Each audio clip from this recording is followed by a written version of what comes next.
I'll be real with you guys. Sometimes on my nervous system recovery journey, the bar was really, really low. And I think that that's actually okay sometimes.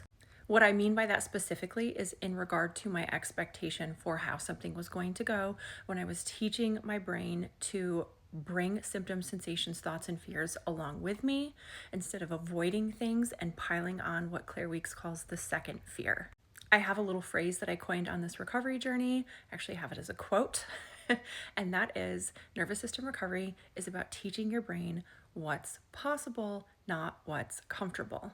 This is really, really important as we stop feeding that extra layer of fear and panic. It doesn't mean we stop the fear. It doesn't mean the symptoms go away. It doesn't mean the impending sense of doom goes away, the sensations go away, the sleep disturbances go away. It means we change the way that we relate to them, and that helps teach our body that hypervigilance is no longer required. The fear response is no longer required, and eventually, over time and repeat experiences, our body does slowly start to de-escalate.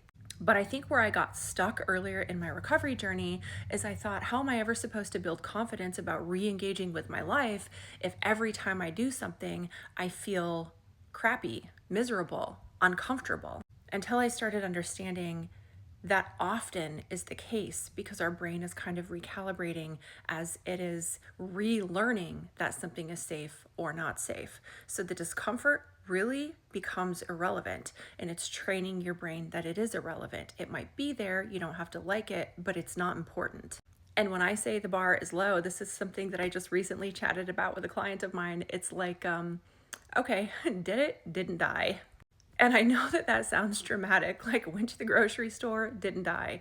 But when you're heavily symptomatic, 20, 30, 40 plus, very loud symptoms and sensations, something as simple as going to the grocery store can be, it can feel like an insurmountable task at the beginning. So I really just had to get to this point that I was like, okay, I don't expect that I'm going to have a great time when I go to the grocery store. And that's not actually the goal. The goal is not to teach my brain, hey, going to the grocery store feels great. It's to teach my brain, hey, going to the grocery store isn't dangerous. Now, again, what's possible is not always comfortable.